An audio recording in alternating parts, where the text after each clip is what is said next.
Doctor ortho Ayurvedic oil and capsule, अब दर्द भी घुटने टेकेगा।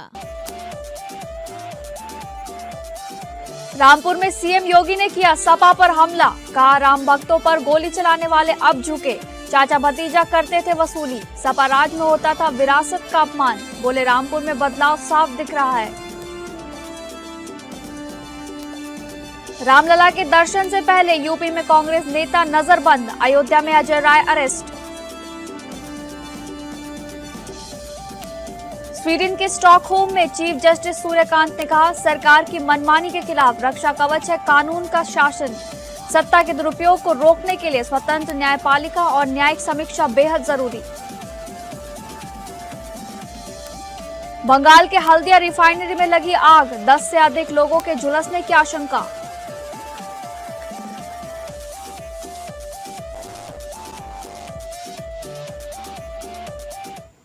नमस्कार, आप सभी का बहुत बहुत स्वागत है टॉप अपडेट में। मैं हूं आपके साथ शालिनी राणा। शुरुआत करेंगे टॉप अपडेट की। राम मंदिर में दान और चढ़ावे को लेकर उठे विवाद के बीच अयोध्या में सियासी माहौल गर्मा गया है। प्रदेश कांग्रेस अध्यक्ष अजय राय को पार्टी सांसदों और विधायकों के साथ रामलला के दर्शन के लिए पहुंचने पर होटल में हाउस अरेस्ट किए जाने का आरोप है। इस कार्रवाई पर कांग्रेस ने योगी सरकार पर तानाशाही का आरोप लगाते हुए कहा कि सरकार विपक्ष को भगवान राम के दर्शन से भी रोक रही है। कांग्रेस प्रवक्ता अंशु अवस्थी ने आरोप लगाया कि राम मंदिर के चढ़ावे में कथित गड़बड़ियों को छिपाने के लिए विपक्ष की आवाज दबाई जा रही है। वहीं अमेठी से सांसद किशोरी लाल शर्मा और पूर्व एमएलसी दीपक सिंह को भी पहले हाउस अरेस्ट किए जाने का दावा किया गया है, लेकिन दोनों पुलिस को चकमा देकर अयोध्या पहुंच गए। देर रात पुलिस उनके होटल पहुंची, जहां दोनों अपने कमरे में मौजूद रहे। दीपक सिंह ने भाजपा पर लोकतंत्र की हत्या और रामलला के दर्शन से रोकने का आरोप लगाया। उधर कांग्रेस नेताओं के अयोध्या दौरे को देखते हुए प्रशासन पूरी तरह अलर्ट मोड पर है। पश्चिम बंगाल के हल्दिया स्थित चिरंजीपुर क्षेत्र में पेट्रोकेमिकल संयंत्र में आज तड़के भीषण आग लगने से अफरा तफरी मच गई। शुरुआती जानकारी के मुताबिक सुबह करीब 4 बजे नेफ्था गैस पाइपलाइन में रिसाव के बाद आग भड़की और देखते ही देखते तेज लपटों ने आसपास के इलाके को अपनी चपेट में ले लिया। हादसे में कई लोग झुलस गए हैं, जिनमें 2 महिलाओं की हालत गंभीर बताई जा रही है। सभी घायलों का अस्पताल में इलाज जारी है। आग की सूचना मिलते ही 9 दमकल गाड़ियां मौके पर पहुंची, लेकिन 1.5 घंटे बाद भी आग पर काबू पूरी तरह नहीं पाया जा सका। आग की चपेट में आने से कई घर और दुकानें जलकर राख हो गई हैं। हादसे के चलते हल्दिया पानसकुरा रेल सेवाएं भी प्रभावित हुई हैं।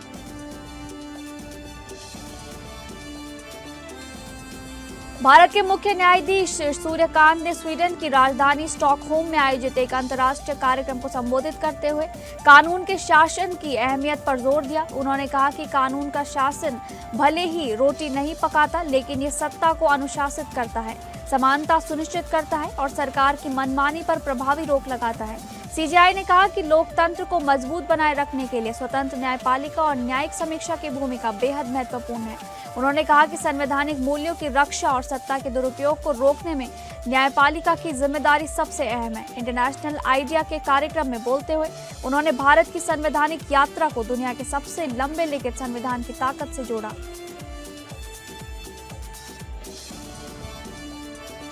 यमुना एक्सप्रेसवे पर मथुरा के थाना राया क्षेत्र में आज तड़के एक दिन दर्दनाक सड़क हादसे में 4 लोगों की मौत हो गई, जबकि 20 से 25 यात्री घायल बताए जा रहे हैं। जानकारी के मुताबिक माइलस्टोन 112-113 के बीच गोला बस सर्विस की वॉल्वो बस की तेज रफ्तार ट्रेलर से जोरदार टक्कर हो गई। हादसे के समय बस में करीब 65 यात्री सवार थे। दुर्घटना की सूचना मिलते ही पुलिस, एसडीआरएफ और फायर सर्विस की टीमें मौके पर पहुंची और तत्काल राहत एवं बचाव अभियान शुरू किया गया।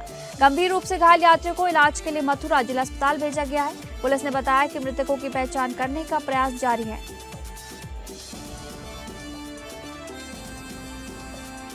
रामपुर दौरे पर पहुंचे मुख्यमंत्री योगी आदित्यनाथ ने समाजवादी पार्टी पर जमकर निशाना साधते हुए कहा कि जो लोग कभी राम भक्तों पर गोली चलवाते थे, आज वही रामलला के दर्शन के लिए व्याकुल नजर आ रहे हैं। उन्होंने आरोप लगाया कि सपा शासन में चाचा भतीजा की सरकार वसूली में व्यस्त थी और प्रदेश की सांस्कृतिक विरासत का अपमान किया जाता था। उत्तर प्रदेश के मुख्यमंत्री ने ये भी कहा कि पहले अयोध्या जाने से लोग डरते थे, लेकिन अब हर कोई वहां दर्शन के लिए जाना चाहता है। योगी ने दावा किया कि उनकी सरकार में उत्तर प्रदेश बीमारू राज्य की पहचान से बाहर निकल चुका है और विकास की नई राह पर आगे बढ़ रहा है। उन्होंने कहा कि रामपुर में भी बदलाव साफ तौर पर दिखाई दे रहा है। मुख्यमंत्री ने प्रदेश में कानून व्यवस्था, विकास और सांस्कृतिक गौरव को सरकार की बड़ी उपलब्धि बताया। अपने संबोधन में उन्होंने विपक्ष पर जनता को गुमराह करने का भी आरोप लगाया है। उत्तर प्रदेश के मैनपुरी में पुलिस और एसओजी टीम ने संयुक्त कार्रवाई करते हुए मादक पदार्थ तस्करी के खिलाफ बड़ी सफलता हासिल की है। किशनी क्षेत्र के खिदरपुर बॉर्डर पर छापेमारी के दौरान 62 किलो अवैध गांजे के साथ एक तस्कर को गिरफ्तार किया गया है। गिरफ्तार आरोपी की पहचान फिरोजाबाद निवासी गौरव प्रताप के रूप में हुई है। पुलिस ने आरोपी के कब्जे से गांजा लदा ट्रक भी बरामद किया है। शुरुआती जांच में सामने आया है कि अवैध गांजे की एक खेप एटा से उड़ीसा ले जाई जा रही थी। बरामद गांजे की अनुमानित कीमत करीब 15,50,000 रुपए बताई जा रही है। पुलिस आरोपी से पूछताछ कर तस्करी के पूरे नेटवर्क और अन्य जुड़े लोगों की जानकारी जुटा रही है। मामले में आगे की कानूनी कार्रवाई भी जारी है।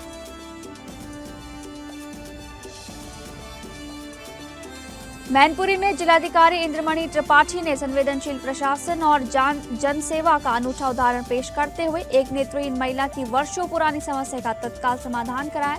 जन्म प्रमाण पत्र बनवाने पहुंची महिला की परेशानी सुनने के लिए डीएम अपनी कुर्सी छोड़कर उसके पास बैठ गई और पूरे मामले की जानकारी ली। इसके बाद उन्होंने तत्काल बीडीओ करहल को फोन कर जन्म प्रमाण पत्र जारी करने के निर्देश दिए।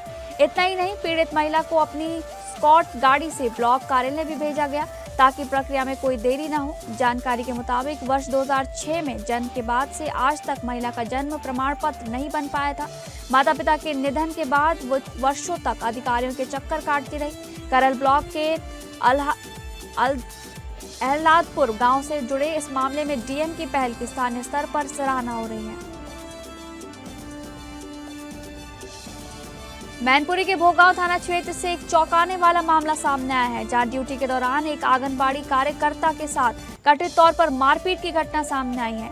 घटना का वीडियो भी सोशल मीडिया पर वायरल होने के बाद मामला चर्चा में आ गया है। पीड़िता ने भोगांव थाने में शिकायत दर्ज कराते हुए विकास कुमार, कमलेश कुमार और रीता देवी पर मारपीट के गंभीर आरोप लगाए हैं। महिला का कहना है कि आरोपी पहले भी उसके साथ इस तरह की घटनाएं कर चुके हैं।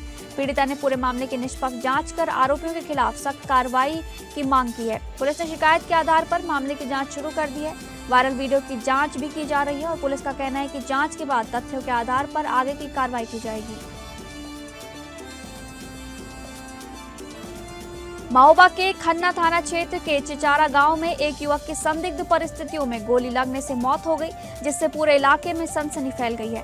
प्रारंभिक जानकारी के अनुसार मृतक पुष्पराज ने अपने पिता की लाइसेंसी राइफल से खुद को गोली मारी। पुष्पराज सीमावर्ती जनपद बांदा के एक निजी अस्पताल में नौकरी करता था और एक दिन पहले ही गाँव लौटा था। बताया जा रहा है कि घटना से पहले वो अपनी मां के साथ मंदिरों के दर्शन कर घर वापस आया था। मृतक का विवाह आगामी 24 नवंबर को होना तय था, लेकिन उससे पहले हुई इस घटना ने परिवार की खुशियों को मातम में बदल दिया। इकलौते बेटे की मौत से परिजनों का रो रो कर बुरा हाल है। पुलिस ने शव को पोस्टमार्टम के लिए भेज दिया है और सभी पहलुओं को ध्यान में रखते हुए मामले की जाँच शुरू कर दी गई है। लखनऊ नगर निगम के जोन 1 में अतिक्रमण के खिलाफ विशेष अभियान चलाते हुए हजरतगंज कोतवाली और हजरतगंज फायर स्टेशन के सामने सड़क पर किए गए अवैध कब्जों को हटाया गया है। अधिकारियों के अनुसार कई दुकानदार सड़क तक वाहन खड़े कर और सामान फैलाकर रास्ता घेर रहे थे, जिससे यातायात प्रभावित हो रहा था। पूरी रोड पर फैले अतिक्रमण के कारण आम लोगों को रोजाना जाम का सामना करना पड़ रहा था। इतना ही नहीं, किसी हादसे या आग लगने की स्थिति में फायर ब्रिगेड की गाड़ियों के पहुंचने में भी गंभीर बाधा उत्पन्न हो रही थी। नगर निगम की टीम ने मौके पर पहुंचकर अतिक्रमण हटाने की कार्रवाई की और दुकानदारों को दोबारा कब्जा न करने की चेतावनी दी। प्रशासन का कहना है कि शहर में सुगम यातायात और आपातकालीन सेवाओं की निर्बाध आवाजाही सुनिश्चित करने के लिए ऐसे अभियान आगे भी जारी रहेंगे।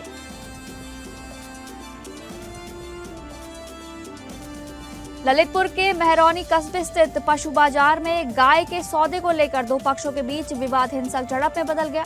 देखते ही देखते दोनों पक्षों में जमकर मारपीट हुई, जिसमें 7 लोग घायल बताए जा रहे हैं। घटना का वीडियो भी सोशल मीडिया पर वायरल होने के बाद मामला चर्चा का विषय बन चुका है। सूचना मिलते ही पुलिस मौके पर पहुंची और घायलों को उपचार के लिए भेजते हुए हालात पर काबू पाया गया। पुलिस ने घटनास्थल का निरीक्षण कर मामले की जांच शुरू कर दी है। शुरुआती जानकारी के अनुसार विवाद गाय के खरीद फरोख्त के दौरान हुआ था। पुलिस वायरल वीडियो और अन्य साक्ष्यों के आधार पर पूरे मामले की जांच कर रही है।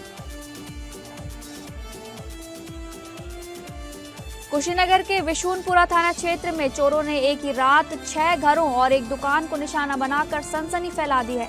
शाहपुर उचकापट्टी गांव में हुई इस वारदात में करीब 8 लाख रुपए के आभूषण, 2,18,000 रुपए नगद, 3 मोबाइल फोन और एक साइकिल चोरी होने की जानकारी सामने आई है। घटना के बाद पूरे इलाके में दहशत और आक्रोश का माहौल है। स्थानीय लोग कानून व्यवस्था को लेकर सवाल उठा रहे हैं। वहीं नए थानाध्यक्ष के कार्यभार संभालने के बाद हुई इस बड़ी चोरी की भी चर्चा हो रही है। सूचना मिलते ही पुलिस भी मौके पर पहुंची और घटनास्थल का निरीक्षण कर जांच शुरू कर दी गई है। पुलिस आसपास लगे सीसीटीवी कैमरों और अन्य साक्ष्यों के आधार पर चोरों की तलाश में जुटी हुई है।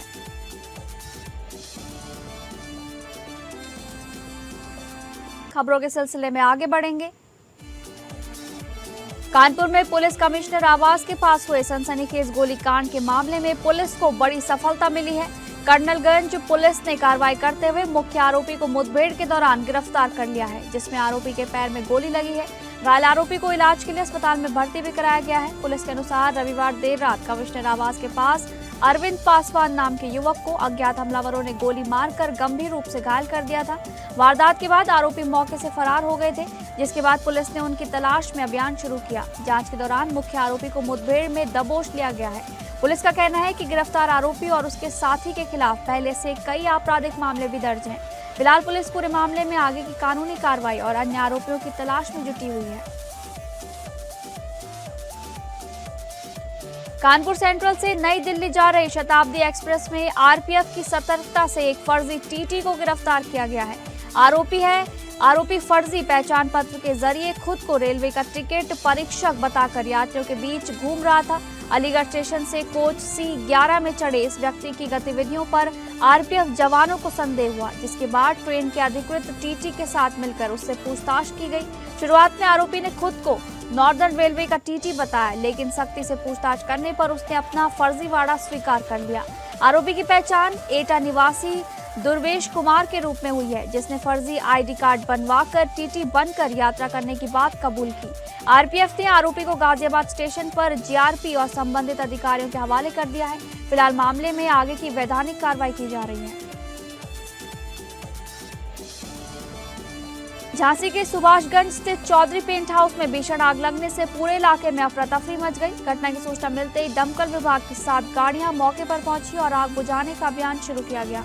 गोदाम में पेंट और अन्य ज्वलनशील सामग्री होने के कारण आग तेजी से फैल गई, जिससे भारी मात्रा में रखा सामान जलकर राख हो गया। प्रारंभिक अनुमान के अनुसार इस हादसे में लाखों रुपए के नुकसान की आशंका जताई जा रही है। दमकल कर्मियों ने कड़ी मशक्कत के बाद आग पर काफी हद तक काबू पा लिया है, लेकिन कुछ स्थानों पर अभी भी आग सुलगने की आशंका बनी हुई है।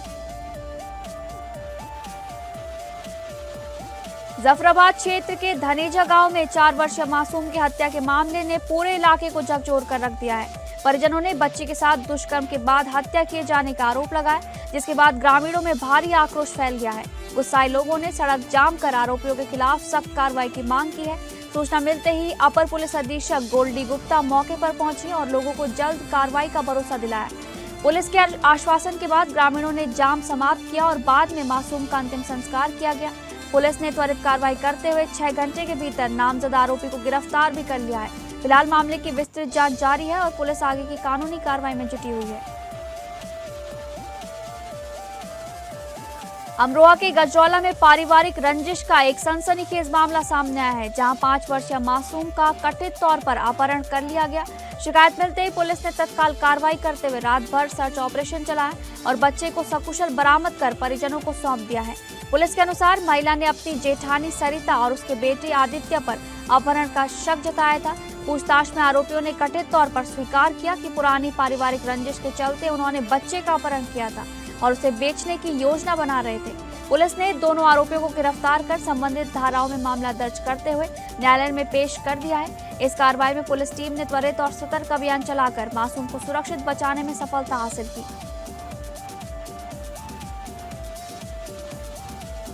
अमेठी के शुकुल बाजार थाना क्षेत्र के शेखावापुर गांव में प्रेम प्रसंग से जुड़ा एक हाई वोल्टेज ड्रामा देखने को मिला, जब एक किशोरी मोबाइल टावर पर चढ़ गई। घटना की जानकारी मिलते ही इलाके में हड़कंप मच गया और पुलिस व प्रशासन अधिकारी तत्काल मौके पर पहुंच गए।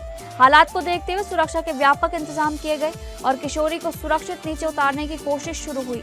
क्षेत्राधिकारी ने काफी देर तक समझाइश और बातचीत कर उसे टावर से उतरने के लिए उसे राजी किया। करीब 3 घंटे की मशक्कत के बाद किशोरी को सकुशल नीचे उतार लिया गया। इसके बाद पुलिस ने उसे सुरक्षित अपने संरक्षण में लेकर आवश्यक कार्रवाई शुरू की। घटना के दौरान बड़ी संख्या में लोग मौके पर जुटे रहे। फिलहाल पुलिस पूरे मामले की जांच कर रही है। अक्षय कुमार की multi starrer comedy film welcome to the jungle box office पर शानदार प्रदर्शन करते हुए दुनिया भर में 100 करोड़ रुपए का आंकड़ा पार कर चुकी है। 26 जून को रिलीज हुई इस फिल्म ने पहले वीकेंड में दमदार कमाई के बाद सोमवार को भी 8.50 करोड़ रुपए का कलेक्शन किया। 4 दिनों में फिल्म का नेट इंडिया कलेक्शन 72.25 करोड़ रुपए, ग्रॉस इंडिया कलेक्शन 88.53 करोड़ रुपए और वर्ल्ड वाइड कलेक्शन 106.48 करोड़ रुपए पहुंच गया है। करीब 80 करोड़ रुपए के बजट में बनी ये फिल्म रिलीज के महज 4 दिनों में अपनी लागत भी निकाल चुकी है। फिल्म में अक्षय कुमार के साथ दिशा पाटनी, रवीना टंडन, जैकलीन फर्नांडिस, संजय दत्त, सुनील शेट्टी, परेश रावल, अरशद वारसी, जॉनी लीवर और राजपाल यादव जैसे कई सितारे अहम भूमिकाओं में नजर आ रहे हैं।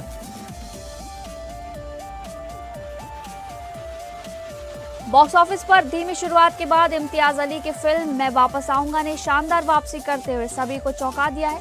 रिलीज के 19 दिन बाद फिल्म लगातार बेहतर प्रदर्शन कर रही है और अब तक करीब 47.84 करोड़ रुपए का कारोबार कर चुकी है।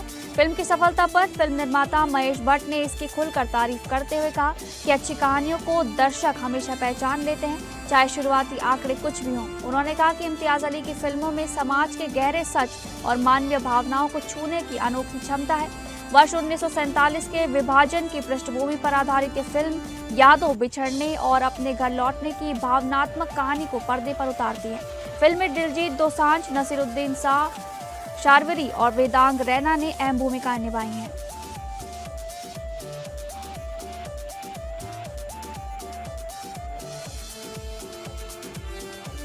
तो फिलहाल टॉप अपडेट में बस इतना ही। नमस्कार।